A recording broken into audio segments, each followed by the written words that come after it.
Hospitali ya Kaizi ni moja kati ya hospitali binafsi kubwa kabisa hapa Mbeya au niseme Nyanda za Juu Kusini, na kwa sasa hivi ni hospitali pekee yenye level ya mkoa kwenye Nyanda za Juu Kusini. Nikisema level za mkoa kwenye Wizara ya Afya, kila hospitali inapewa level kulingana na ukubwa wake.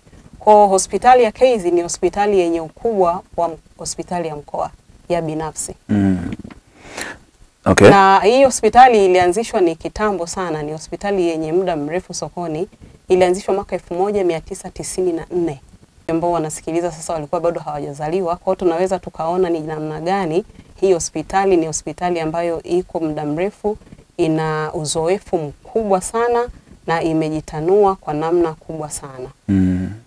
Hospitali ya Kaizi inapatikana eneo la Mafiati, kata ya Forest, jijini Mbeya.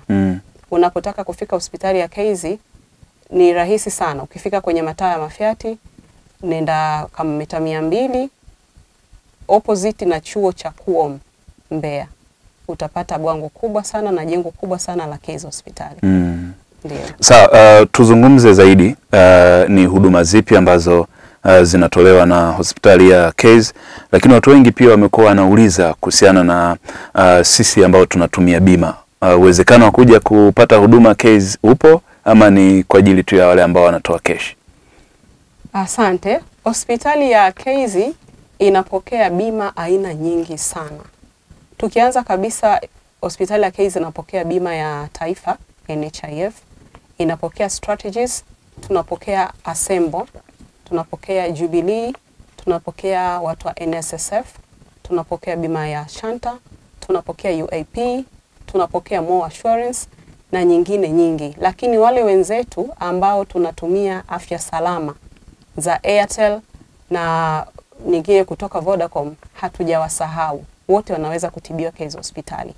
Na Kaizi hospitali inatoa huduma nyingi sana.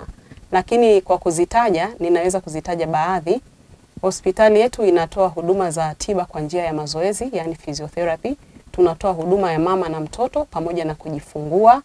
Hospitali ya Kaizi tunatoa huduma za meno, huduma za macho, huduma za upasuaji mkubwa na upasuaji mdogo, lakini kuna uchunguzi wa kimaabara na uchunguzi wa kiradiolojia. Tunatumia keshi kwa kiwango cha Mtanzania wa kawaida.